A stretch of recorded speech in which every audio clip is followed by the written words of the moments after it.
Maayong adlaw kanatong tanan. Karon atoan tukion ang sugilanon nga sinuwat ni Agustino M. Pujida ug mao kini ang lunok. Kining sugilanon naghisgot sa usa ka dakong lunok nga niigo sa baryo sa Magtakop tungod sa way hunong nga ulan sulod sa pipila ka adlaw hinungdan nga ang tubig sa suba sa Agusan nagsugod sa pagtaas.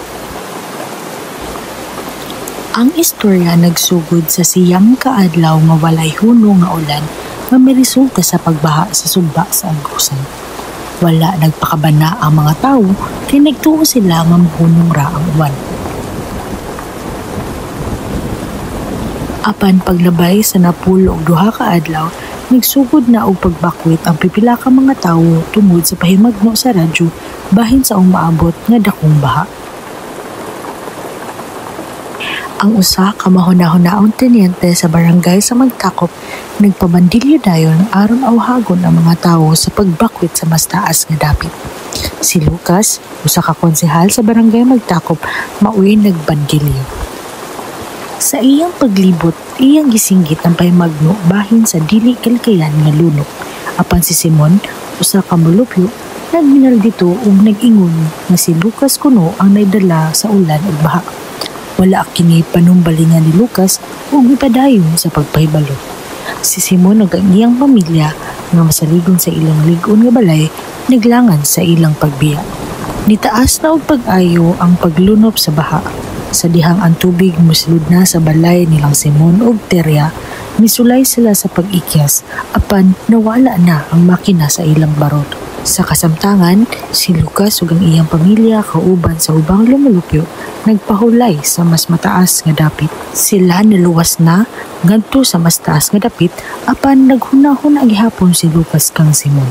Nahitabo ang usa ka pagdahili sa yuta ug nakadungog si Lucas ug ang iyang asawa ug mga pagpangayo ug tabang. Nakadungog sila sa mga pagpangayo sa tabang gikan sa ubos nga dapit. Bisan pa sa peligro, nakahukom si Lucas nga luwason si Simon ug ang iyang pamilya nga nakit-an niya nga nagkupot sa ilang nabaliskad nga barot.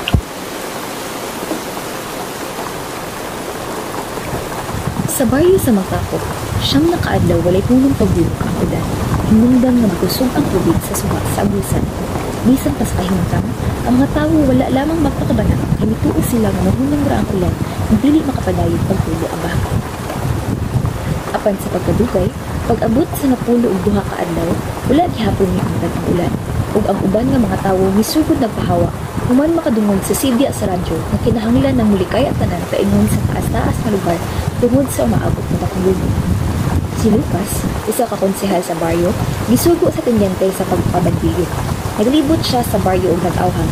"Paminaw kamo, bandilyo, bandilyo." Ang tanang tawo giawhag sa kalahurong tenyente sa baryo sa paghiklig sa bukid kay ang lunog dili na gayud kalikayan. Magkadathan balikan ni Lucas kining mga pulong aron gayud makasabot ang mga tawo.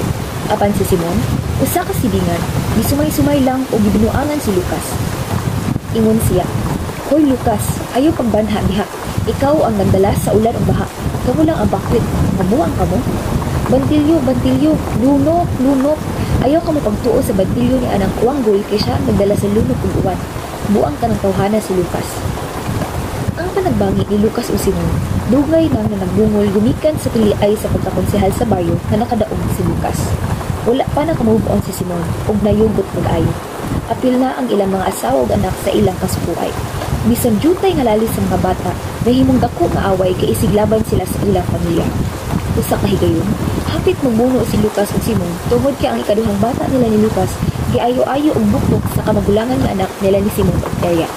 Kung wala pa sila gihusay sa tenyente, posibleng makadaot pa sa ilang kinabuhi. Bisan pa sa formal nga paghusay, ug gapadayon gihapon ang ilang kasiba sa usab-usa. Wala ra tagda ni Lucas ang pagsumay-sumay ni Simon sa iyang pagpamandilyo. May padayon siya og paglibot sa baryo bisan na mitpit na siya sa kahumod gumikan sa makusog nga ulan nga walay hunong. Niadto dayon tumura ang kadaghanan sa mga tawo nga giabot sa kahadlok nga tinumanon nga midangop sa mga dapit nga nabuntod. Ang uban nga nakatanaw sa taas nga bukid sa tabok sa suba naghasgayud pagtabok sa suba bisan nabulog na ang baha. Apan aduna gihapon uban nga nagpabilid kay dili gusto mo biya sa ilang mga puloy-anan. Ni anang kabhiuna, si Simon ug ang iyang asawa nga si Teria, maayo kaayo ang paghinanok. Giandam ni Simon ang ilang baroto nga naay outboard motor ug gihikot kini sa haligi duol sa ilang pultahan ug gipamab-an ang PC aron sayon ra kuhaon kung mosaka pa ang tubig. Ni ana naghinangat na ang kadlawon, maunay himatan nila Simon na giabot na sa tubig ang ilang sawog ug nahumod ang ilang mga buko-buko sa tubig.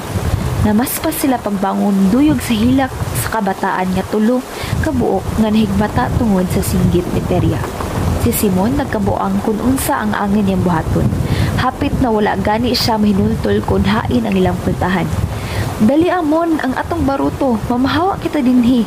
Naguyabaw si Teria samtang naghilak ang ilang mga anak. Misamot ang kabalakan ni Simon, gadugay siyang nakaabli sa pultahan. Pagkahuman ni Simon pag-abli sa pultahan, nabuang siya sa kakusog sa baha ug sa kangitngit. Sa panagsangkilat, nakita niya nga ang baroto nagliyo-liyo sa sulog ug naguliyang na ang pisi. Wala siya'y laing mahimo kundi musawom aron tultulon ang hikot. Human sa lisod nga paningkamot, nahubad ni Simon ang pisi sa baroto. Apan sa paglutaw na niini, wala na diha ang motor. Gikawat tingali ni Lucas ang motor. Nisinggit si Teria. Apan wala na magtingog si Simon tungod sa hapit di maantos ang katugnaw ug taghuna-huna kung asa sila pagulong. May usa siya kabutang nagisuksok sa tarik sa kating ug nalipay nga wala kini nagdala sa sulog. Hala Teria, isa kay na kabataan kipungan ko ang baroto. Dili na masumsum kining bahaa. May mango si Simon. Apan ang ato mga butang mon, unsaon naman nato? Pangutana ni Teria. Palibhiun mo ka ng mga butang kaysa sa atong kinabuhi. Nabuang ka na ba, Teria? Hala, isakay na ang mga bata. Misinggit si Simon taliwala sa pulisyo sa tulo ka bata. Tungod sa kabugat sa kahimtang, wala na lang musupak si Teria ug sa kalisod nahilunara niya ang katulo ka na nagtsabaw ng mga bata sa baruto. Samtang si Simon, nagpugong aring dili malugsong ang sakayan. Ninglabay ang ilang pagsakay sa baruto, si Simon nangita na karon sa asa sila paingon. Mangit-ngit ug walay klarong kadampay. Nalisang siya sa daghang mga kahoy ug kawayan nga gapadung sa suba. Busad nakadesisyon siya nga musubay sa lapling sa suba imbis na motabok niini. Teria, ayuha mga bata kay tingali matikyaog kining baruto. Musubay kita sa kadaplinan kay basin pa og aduna kitay kadangpan nga dapit. Malisod na kining kahimtanga. Ang mga bata wala na'y undang sa ilang paghinilak tungod kina nagkurog na sa katugnaw. Si Teria nagkutog usab sa kahadlok. Ang baroto nagkahanda banda sa mga bumbong sa kablayan sa diha nga milubos na gayud si Simon sa paggula sa baryo. Apan natrap ang baroto sa usa ka lilo. Nitsabaw si Teria ug bikulisyo ang mga bata. Nalisang sila. Nagkabuang si Simon sa pagkinabya sa bungsay aron pagpugong nga dili maunlod ang dulong sa baroto. Apan wala gayud makapugong si Simon, hangtod nga nalamba ang baroto sa usa ka punuan sa kahoy ug didto mopilit kay giduot na sa makusog na sulog ug ninanay na pag-unlod ang pikas ng ating. Simon, tabangi ako, singgit ni Teria samtang gikakos ang tulo ka bata. Ayuha lang ang pagpanghawid Teria kay lisod nga dili ko maliwig kaning bareto. Gahi kaayo kay sama sa gigaid sa sulog. Lugos mabati ang tingog ni Simon tungod sa nagadahunong nga bulog sa baha. Simon, hapit ko na mabuhian ang mga bata. Tabangi itaon kami, Simon. Nagkapaas na ang tingog ni Teria. Wala na gayud makapiog si Simon sa ilang baroto. Sama sa mikumi sa duha ka punuon sa kahoy. Maayo ang pagkababag nga dili na makalihok gipungan sa bulog sa baha. Dili ni Simon madisog sa unahan ang sakayan kay maayong pagkasangit ng katig. Wala na makalihok si Simon. Ang iyang pang-isip na lang ang iyang giasdang aron makapangita og paagi nga makalingkawas sila. Samtang ang uban ng mga tawo nga naa na sa mga taas-taas ni dapit nahilayo na sa kadaot. Si Lucas ug ang iyang pamilya bisan perting basa sa ulan nakapasilong sa gamay nga payag gisiguro ilang mga anak nga dili managahumon. Ang gamay nga luna nga ilang naandam sa pagdala igo gayud nga makaluwas sa ilang mga anak sa tumang katugnaw. Apan kalit lang na nagabati nila ang kusog kada guok gikan sa bukid. Nakahuna-huna si Lucas kang Simon ni adtong tumura. Daw pagahikitan ni Lucas ang malinaw nga kahimtang nila ni Simon ug Teria uban sa ilang mga anak dito sa malig-o nilang puloy-anan nga sa pagtuo ni Lucas dili ra jud maunsaay sa baha. Sa pagtuo ni Lucas, inigubas sa baha sila Simon ra jud ang hayahay og pagkabutang. Samtang gihuna-huna na ni Lucas, si Simon, kalit lang nga nabati nila ang kusog nga daog gikan sa bukid. Unsa karon kas? Nahadlok si Maring. Maring, natumpag ang bukid, midahili ang bukid. Nakasinggit si Lucas. Ang mga bata, kas, ang mga bata, asa kita paingon. Matiyalaw si Maring, duyog sa nag-anam kalanog, nga dagook gikan sa bukid. Duyog sa maong lanom, misagol ang nagkadaiya nga tsabaw sa mga tawo sa ubos nga bahin sa bukid. Nakabuang ang mga tawo sa pagpanagan. Apan unya mihinay na ang daguok ug hinagbong sa mga kahoy nga nangalian. Wala na lang naglihok. Sa nahimutangan sila si Lucas ug Maring. Nidagayday na ang kahayag sa kabuntagon ug nakita ni Lucas nga duol na di ay ang bulog sa baha sa ilang dapit. Dagko nga kahoy, kawayan ug mga bubong sa balay ang gipang-anod, timaan sa kadako sa kadaot nga gidala sa lunok. Kalit, nakadungog sila ni Maring og singgit sa tabang gikan sa suba. Oo, nakabati usab ako kas, apan mag-unsa man kita, matod ni Maring nga nabalaka. Bisan pa sa katalagman, nasayod si Lucas nga dili siya makapahilom. Busa, itanaw siya og misaka padulong sa dapit sa suba. Dito, nakita niya ang baroto na nagkulog o nasangit sa tuod ug usa ka lalaki, babayi o mga bata nga nagpupot sa mga gapnod. Pagbalik niya, iyang gisultihan si Maring. Di mahimo nga pasagdan ko ka ng mga tawhana. Bisan gibadlo siya ni Maring nga delikado ang baha, nitubag si Lucas. Katungdanan ko Maring ang pagtabang kanila. Gilimasan ni Lucas ang ilang sakayan, gihubad ang pisi ug misugod pagbugsay pasungag sa sulog. Nagmabinantayon sa mga gapnod aron dili siya mabangga. Pag-abot niya sa tuod, kalit ning gibidasmag ang dakong kahoy ug milihay ang gapnod nga gisangitan sa mga tawo. Nisinggit si Lucas. "Dali ka mo, gianod na kita." Sa dihang nakailas sa mga tawo, nitingog siya pag-usab. "Uy, kamo man di ay Simon Terya."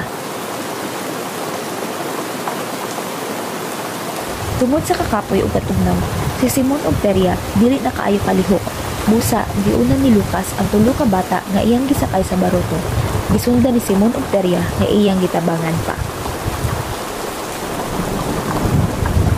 Sa ibabaw sa pangpang, misinggit si Maring ug nagtawag-tawag kang Lucas nga layo na sa suba, apan wala na siya tagda sa iyang bana.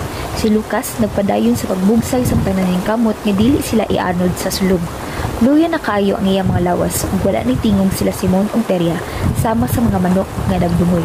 Apan, miabot ra gihapon si Lucas sa daplin. Gipahimutang ang sakayan ug mitawag kang Maring aron motabang sa pagdala sa mga bata. "Pagdali nga riring, tabangi ako pagdala ni ining mga bata." Mao kini ang singgit ni Lucas. Mikarakarat tuod si Maring pagdugsong sa ubos, misakalit lamang nahasiga ang mga mata ni Maring tungod sa iyang nakita. Kalagot unta ang bation ni Maring apan gihakop na hinuon siya sa tumang kaluoy nga nagsudong sa tulo ka mga bata nga nagbuy-od sa luwang nga baroto. Nailhan na niya si Simon ug Terya. Dito sa ilang barong-barong na nagluong silang tanan sa pagpasilong samtang ginahulat nila ang paghubas sa luno.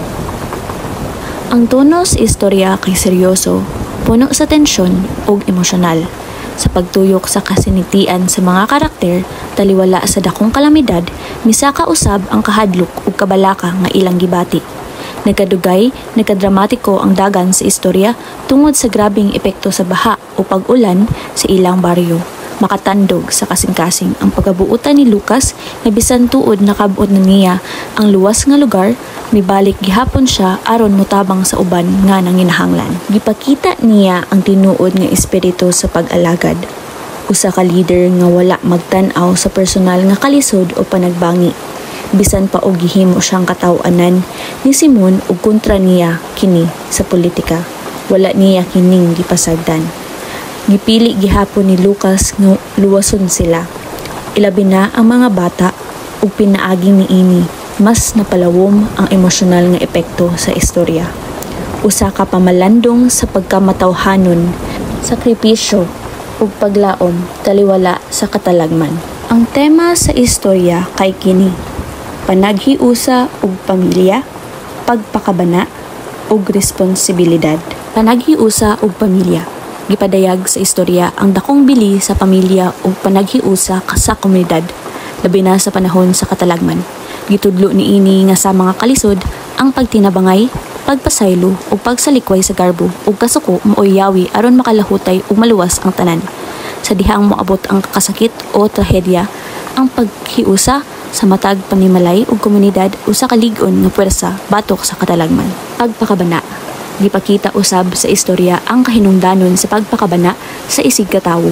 Ang klaro ug hapsay na komunikasyon tali sa mga tawo usa ka hinungdanon nga lakang aron malikayan ang kadaot ug peligro. Sa panahon sa kalamidad nga dili nato malikayan, ang pagkaandam pinaagi sa maayong pagpahibalo ug koordinasyon makaluwas sa daghang kinabuhi. Responsibilidad.